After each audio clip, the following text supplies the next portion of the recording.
Welcome to Soul Thrive, where we explore spirituality through healing trauma, shadow work, and applying the laws of the universe in order to master ourselves without the fear of the unknown.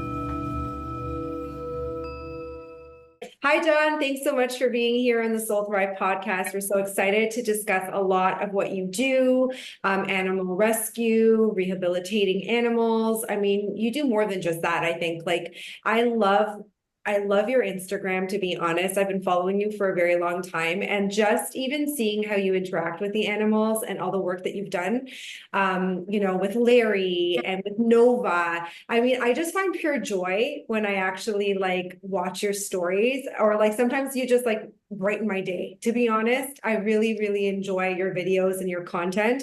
But besides that, I do feel like what you do in general and how you educate people on it is important. And I like that you're very honest and straightforward, and you don't hide who you are in any which way. And I feel like that's the part that I enjoy the most about looking at your content and being interacting with it. But with that said, I really wanted you to kind of introduce yourself so people can get to know you as well. So go ahead. All right, awesome. Thank you. I'm really excited. I'm really excited to be here as well. So thank you for having me. My name is John. I work with rescue dogs. I'm also an electrician. I have an organization. It's called Rough Riders Animal Transport, and we assist in relocating homeless dogs from areas where they don't really have a chance of being adopted to places, bigger cities where they do have that chance. That's what I do. And then I'll foster dogs as well and get them ready to be pets. That's one of the more enjoyable parts of it. And then do it all over again, over and over and over again. And I try and share it with people as best I can without sugarcoating it. I don't want to lie to people. I don't want to make it seem I don't want to make it seem like it's all roses and rainbows, when in reality, nothing is all roses and rainbows. Right. So that's what I do. I try and just share it from a realistic, positive perspective. Yes. We can look at anything from any perspective. So I try and just show it from as positive a perspective as I can without shying away from some of the uglier sides sometimes. How do you navigate through the ugly sides of the experience? What does that do to you psychologically, maybe sometimes? I know for me, It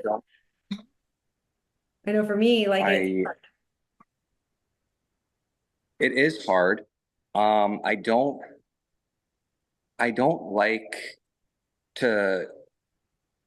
I don't love all the gory, heartbreaking sort of in your face harshness. Right.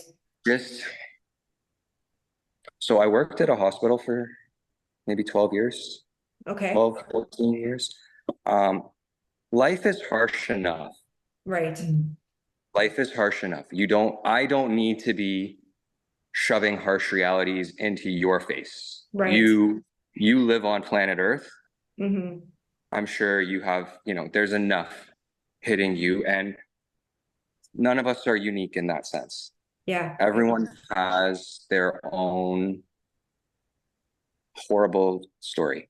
Mm-hmm. Everyone has a beautiful story, but they all have horrible parts. I don't need to add to that, especially with the way social media is set up. Okay.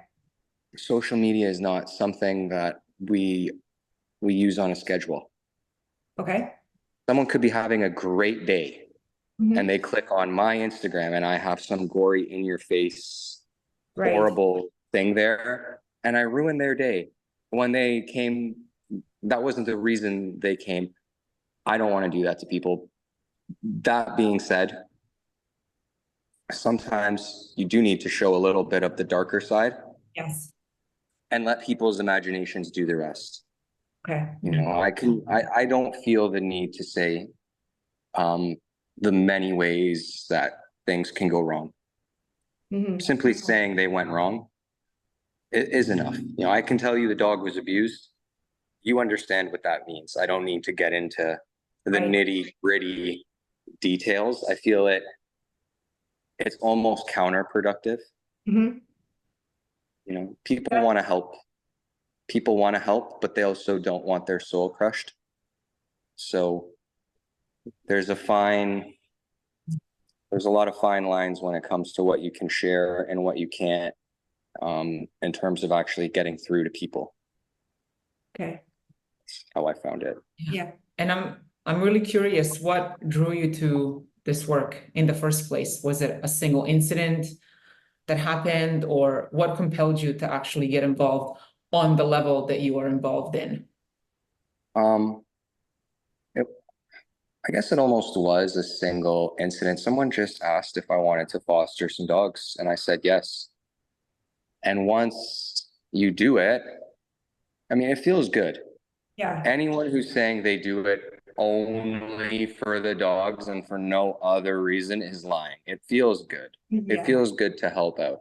If you can get over the fact that they're going to leave, Mhm. and like that part will hurt, Right. which to be honest, it doesn't hurt that much. They're not dead. Right. Right. There's a truth in that too. Yeah. Right. There's like, we have to be adults about it as well, right? Like, how long am I going to mourn an animal that's not dead, not suffering? Yes. It's actually having a great time. It's almost foolish, you know, like we're allowed to have feelings, but like, I'm not going to let something that's not a tragedy be tragic. But once you get over that, it feels good.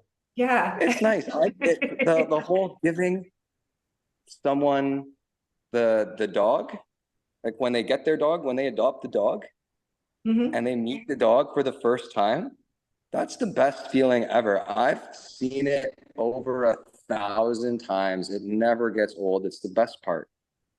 You know, it's just pure happiness, joy. You know, it reminds you that the world's not horrible and what you do is actually worth it. That's by far like the best part. I mean, even if it's not a foster dog, a lot of the dogs that we transport, I mean, I drive them.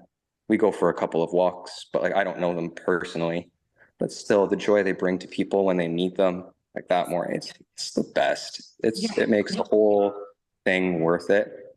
But yeah, once you start doing it and you realize you can do it, it's like a snowball effect, really. You know, you can help, and then something needs help, so you help it, and then you realize you can help, so you keep helping. Yeah.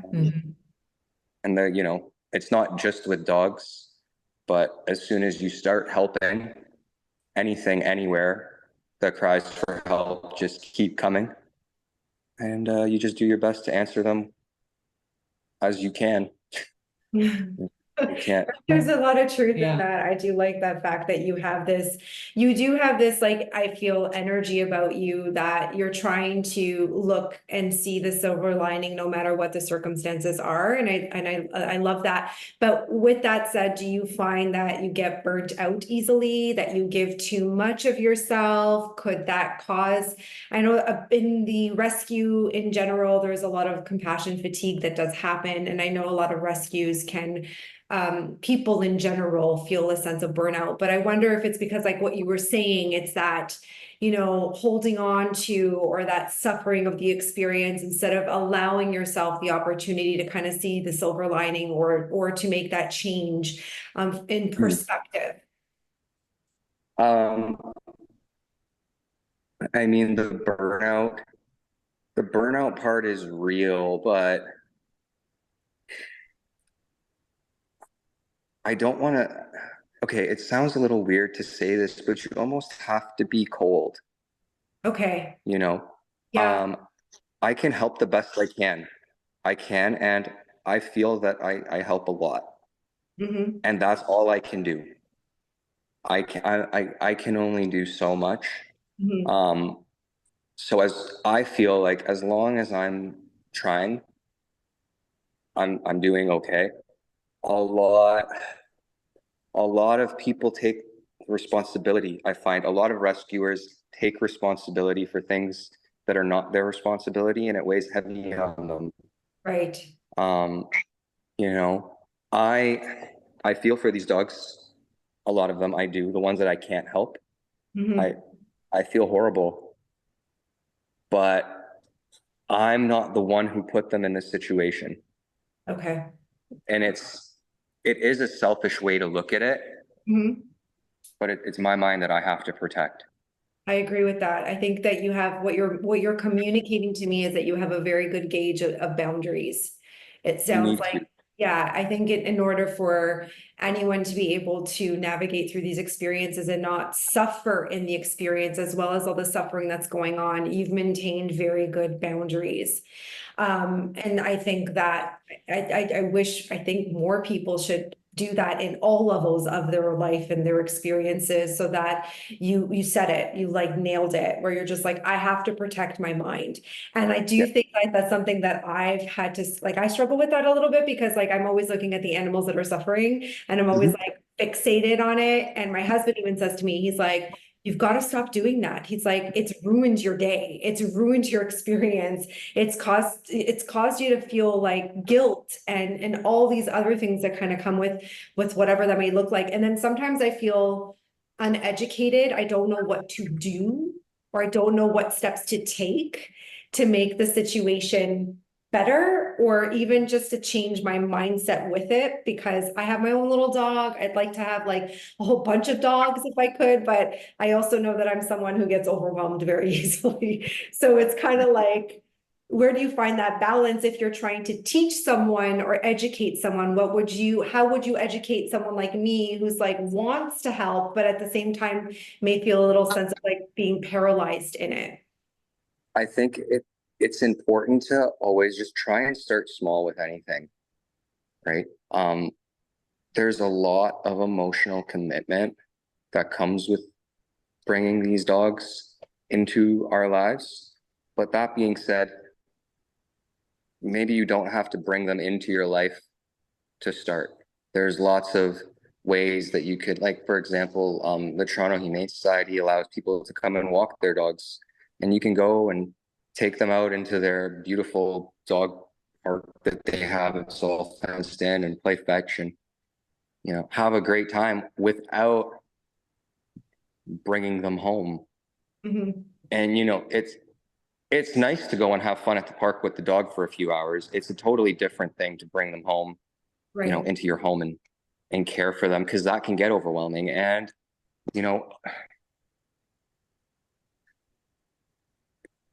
these dogs, they take hold of you quickly. Yes.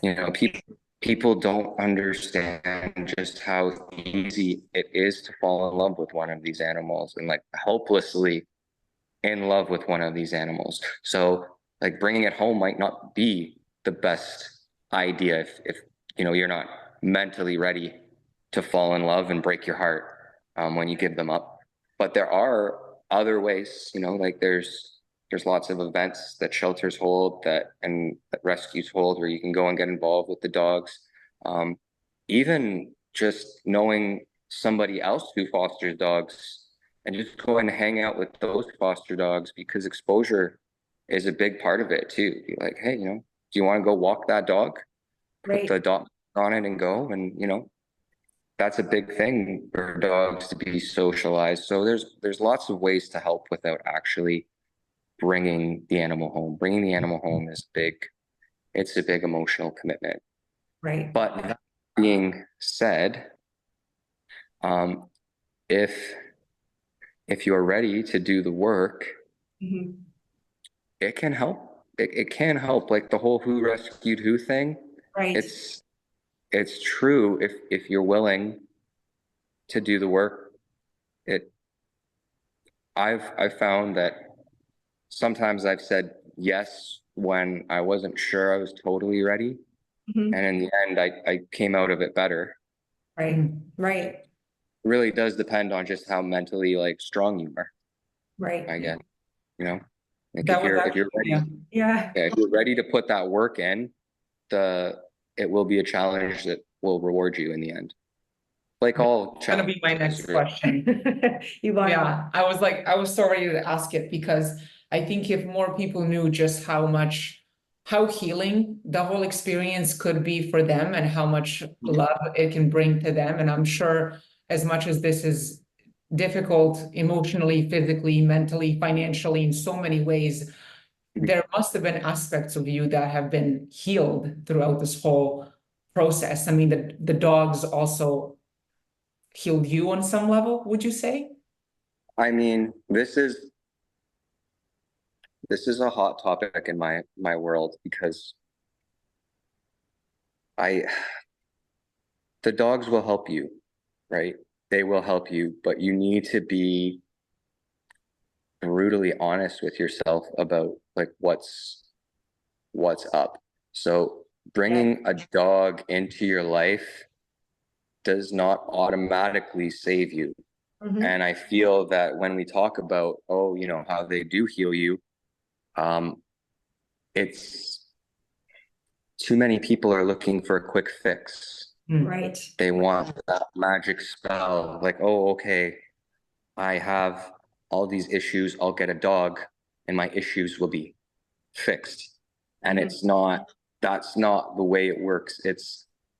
And you know, one of the things, Christina, I love about following your page is it's about, you know, you have to put the work in to have that happy life, right? Like you need to put the work in to heal yourself, and it's not going to be easy. With a dog, dogs don't have all these mental demons that we have. We Right. put the work into them to heal them. And in doing so, by, you know, having the discipline to help the dog, by, you know, asking for help for the dog, for following routines for the dog, for doing all of this for the dog, it helps us be able to do these things for ourselves. Yes. You know, It one thing, creates discipline. it does. Yeah. You know, it's funny, when I first started in rescue, I was terrified to fundraise. I was Okay. terrified to ask anyone for any sort of money for this because it just made me feel weak as a man Okay. to be asking people for money. I am a European man with good parents Yes. and good grandparents. To be asking people for money, it's just shame, you Right. know. But I couldn't fund all the work I've done by myself. Like this Yeah. has cost thousands and thousands of dollars. Um, but you know, when it's not for you, it's easier, you know. Like I sort of had to learn, like, you're not asking for money to pay your bills. Right. You have a job. Like I have a job, right? Like I'm asking for money to go and do this work that costs a lot of money. And, you know, that also has helped, you know, like with transparency and stuff. If people are paying for it, make sure you're doing a damn good job. Right. But, you know, I had to get over that. I had to sort of be like, look, like we need help. It's for me anyways. That was big. Like Yeah. asking for help. I'm not that person. I still struggle with it, but I can do it Right. now. You know, I can do it for me. Right. Okay. Whereas That's for dogs, you're right, I couldn't do it, right. period. Right. Right. But then because I needed to do it for the dogs, it helped me with my own, like that's a pretty good example. But there's so many other ways, you know, like these dogs that freak out when they see other dogs. Yeah. They just bark and lose their mind. You know, we have to have a very disciplined mindset of our own to stop that, because Okay. the dogs are very intuitive too, right? So you really need to be able to control your emotions. Um, when you're working with the more difficult dogs, I don't want to make it seem like all dogs require this same level of self-discipline and work. Okay. It just, I don't really take in those super easy ones because I feel anyone can do them. Right. I've had a couple of them. They're great. They're absolutely great. But some of the harder ones, the ones that, that really teach you about yourself, they're a challenge. Yeah. I don't think anything in life that comes too easy comes with a great lesson. It was easy. Right. How many dogs do you have at home? Like your personal dogs? 10 of them? I own 8 of them, but there's 10 of them. Okay. Yeah, I have 2 that, well, I mean, they're mine, but they're never like leaving, but they weren't supposed to be here. Amelia, I have my Amelia. She's 13. She doesn't have a bladder. And she was in this hoarding situation with just so many dogs, like 80 dogs in the house. Oh So my they never had one-on-one attention. So she's still she's a little feral child. She's Yeah. really loud. And, no one's interested in adopting this dog. She leaks. And to try and put a diaper on her just results in messes all around as opposed to just on the floor. But she's also from Texas, and Rough Riders brought her here. The rescue we gave her to didn't want her, so they were like, "Yeah, we can't keep her. You gotta take her back." Okay, well, I'm not gonna send her back to Texas. No. She's here, and she's not technically mine, but she's a Rough Riders responsibility, and Rough Riders is my organization. So, I'm pretty adamant that if you're bringing dogs into the country, you should be backing them. So Yeah. that's the one I brought in that she doesn't have anywhere else to go. And then I have another dog that came here on an exchange. One of my friends from California sent him thinking maybe he'd have a better chance of adoption up here, Ollie. And Ollie was adopted. He attacked his adopter, which it's not funny, but if I don't laugh about it, I'll cry. She's okay. She didn't get seriously hurt, but he was returned. So fingers crossed there's someone else who's interested there in Minnesota, but the original rescue that he came from will back him this time.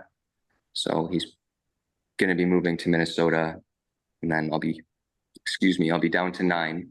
And, most of them, the only one I actually went out and adopted myself was Larry. Larry. Yeah, Larry. all the others just found their way. Yeah, Larry's a beautiful dog. He's got such a temperament to him when I watch him online. Like he's just like full joy. Like he is. He hides nothing. Yeah. He hides nothing. Yeah. Yeah, he's a special dog. I'm blessed that we found each other, but all the other dogs found me. Right. And just through one way or the other, it's just they stayed. And like I have way too many dogs. I know this. Like I don't bring new dogs in if I can avoid it. I try not to I try not to bring new dogs in. I try and help in other ways right now. Just like I work, I have all these dogs. Yeah. And it's just a lot to, give them what they deserve and what they need. Right. That's everyone always says they want to have so many dogs, but it's a lot to do it, at least try and do it properly. Right. I hope I do it properly. Like I hope I do it properly. I hope I spend enough time with each of them that, they're happy. They seem happy, but I don't bark. I don't speak their language. Like I hope that I'm doing a good job, but it is a challenge sometimes with so many. And a job. I have to work full time to pay for their dog food. So Right. It's Does also affect like your personal life, like dating. There's no personal life. Right. No, Like no. relationship, like that's got to be like on the It's back hard. Yeah, like they're a lot. They take up a lot of time. They're also, there's a lot of them, right? So it's hard to just try and insert somebody into that. Right.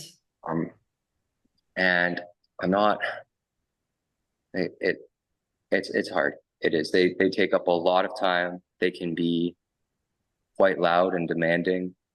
Um, and it's also like having like a lot of followers on Instagram. It doesn't help when you're a man trying to date. Okay, what does that Like, mean? it doesn't it doesn't help when there's just a lot of women that follow and message all the time. Like you don't want to be like I don't want to be I don't want to be like mean or turn people away for like messaging me, but I also don't want to be thought of as that guy that flirts with everybody online. And there's just, there's a lot of, Like maybe people are you just need the right person. You really need the right person who's going to be okay with right. Or all with that, without plus the all the dogs. insecurity of right, right. Yeah. There's a lot of dogs. They take a lot of my time. Yeah. And it takes time for the dogs to accept you too. Okay. Like some of them, like Larry and Whiskey, they love everybody. They will cry if you leave. Even Right. if you came over just to deliver something, give them a quick pat, they'll cry like their best friend is leaving. Oh, Like they really do a good job yeah. of making you feel welcome. But Right. others, like my Marley or my Zada, they don't warm up as quickly. They need a lot of Right. time, and I put a lot of work into them. I'm Mhm. particular about how they're introduced to people so that the work isn't ruined. I also think you're creating safety for them and safety for all the work that you've put into them as well. And I think that that's important. I think anyone who would come into your energy, they have to understand that it's going to take time even for you to welcome them into the home environment where you've got these animals that you've rescued that trust you. it's a lot. It is a lot. I'm like just hearing this now and like understanding it. I mean, I've seen some people in the rescue industry and they are single, most of them, not all of them, that's not true. But most are because there's a devotion to the work, there's a devotion to the process, there's a devotion to routine and discipline. And sometimes I find like when I'm looking at it from like an outsider's point of view, I'm like, okay, well, where does a partner fit into this? Or like, where does and then now I like looking at it from this perspective, Really it makes, difficult. yeah, it for Even sure. even for a dog person, you know, um, it's a lot just to come into the house. Right. It's really loud coming into my home. It doesn't last, right? But for 2 to 3 minutes, it's a lot. And it's like I almost feel like bad inviting anybody over just because if you don't have a huge amount of dogs, it's a lot. There are people I know that are like me that have 10, 12 dogs. And yeah, they come over and they just laugh. But it's, I've seen it in people's faces who, they have 2 dogs. And they're like, oh no, it'll be fine. And they walk in and Right, it's like a shock. right, like Right. and I don't like being looked at like that either, right? Fair So, enough, fair enough. yeah, like it's definitely a lot. I also I feel I'm good. Like I need my alone time Mhm, as well. Like I'm a very drainable person. Like mhm. too much people or too many people, and I'm like I need to take a nap. Right, Yeah, right. I'm like work takes a lot, so like the dogs sort of help recharge me. Right. Yeah, there's a safety net for them, but I mean, I'd be lying if I said it wasn't a safety net for me as well, Yeah. right? Like, It sounds like it. It definitely. yeah, Yeah. like I'm very much like a member of the pack, Yeah. you will, and like there's safety in the pack, but when Mhm. you leave the pack, you feel naked, Right. right? So, like I go to work and I work in a factory. Like I'm an electrician that works in a factory, and we're a busy factory. There's people all over the place, Right. and like I feel naked in the factory Right. just because like I don't have that safety net, and then it's just a rush home to them. One, because like I'm always rushing home to let them out. Anytime I leave, I feel guilty because I have so many that I don't feel I spend enough with each and every one of them as it is, like enough time. So if I'm out, it's like whatever it is I'm doing, I'm always out for a purpose, and then I'm rushing home. With the Both, intention. Right.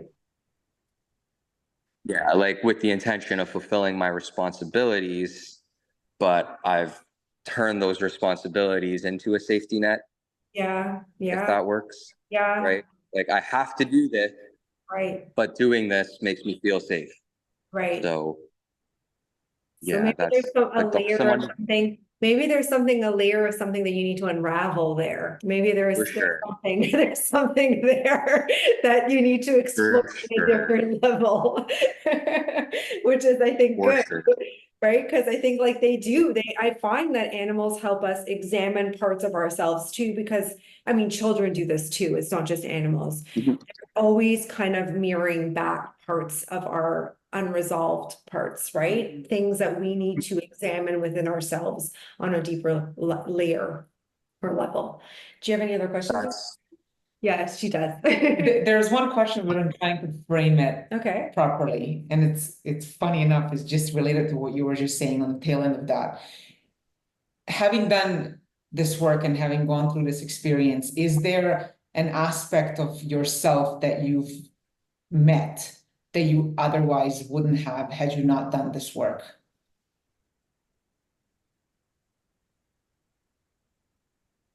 I feel I'm a lot more patient now than I was in the past. Had I not done this work, I don't think I would have any patience. Before I started doing this, I really only had patience for very small children. Right. And I think that's just sort of something that most adults are just programmed with. You know, when they're so young, you have to have patience with them. But for, you know, adults, no, never. Now, having done this, dogs taught me patience. And the people that I've worked with have sort of taught me like just that everyone is broken in a way, and you just need to have like patience with people. Mhm. You know, I didn't have patience before. I was this hot-headed construction foreman that it was just like, let's go. Everything is black and white. Let's do it. Like, why are we, you know, there was no questioning anything behind the scenes. It was just like, let's go. You know, not, and even working in the hospital, you know, like in the hospital, it made me sort of realize how fragile I am. Yeah. Like, hey, any of these people could be you having the worst day of their life. Like, it could be you tomorrow. Working in rescue sort of made me a lot more understanding to the humans, to human problems. Right. Like, okay, this isn't done, but that person just lost a parent like last week and they're not doing well. Like, let's just calm down. It's not that important. Right. So yeah, I think like there's just a lot more patience and understanding that has come from it. Mhm. Because I was not like I was very materialistic and like that sort of way before all this. It was just like, let's go, results now. like Right. measurable metric results. And that's not how the world should work, in my opinion, you know? Like we're all too focused on measurable metric results and no one cares about how each other feels. And Yeah. I don't feel the world is in a great place because of it. So That we agree with, that we agree with. yeah, I'll give you that. yeah. If just to kind of like end our great conversation, I think do you have a last question? I have a last question. Do you have a last question? I'm good. Okay, so basically, I just want to know, like, what advice would you offer people in general? Like, if there's one piece of advice, to go for it or not go for it, or I don't know, even if it's just like a life piece of advice, what would you overall offer, a community of people to understand rescue or just the overall process? I think actually like it's all relatable because dogs can be compared to like to people. I know they're not people, but in terms of comparisons, we can't compare dogs to ourselves because we expect them to live in our human world.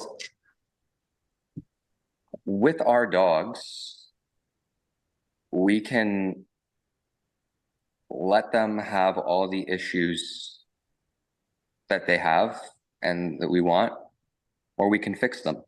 Mm-hmm. You know, it's all just about how much work you're willing to put in. Right. If you get a dog or you want to heal yourself or you are striving for something, Mhm. whatever it is, right? It's just how much work you're willing to put in. And it's not going to be easy work. If you can ask yourself questions and answer them, Mm-hmm. then go get a challenging dog. Right. And it will be the best thing that ever happened to you. If you're not in that position, don't do it. It's really just about how much work you're willing to put in. And I don't want to say excuses, but you know, looking at whatever causes there are that are maybe preventing us Mm-hmm. from healing the dog, yourself, your kids, your inner child. Yeah. Like find what it is that's hindering you and like address that first. Yeah. I You know, agree. no one's saying like nothing has to happen immediately. You know, Mhm. you don't need to decide I want to start helping dogs and immediately have 5 in your house and Mhm. 1 in your barn, right? Like, Right. you don't need to just jump right into it. It's Right. okay to start slowly, and you can replace a dog with anything and you'll get the same results. Thank you so much, John. This honestly was a great conversation. I enjoyed actually meeting you and having a conversation in this way, because usually it's us talking through Instagram, right? Yeah, yeah, But this was great. This was this is great. great. Thank you so much. Thank you so much for being on the podcast. I appreciate it a lot.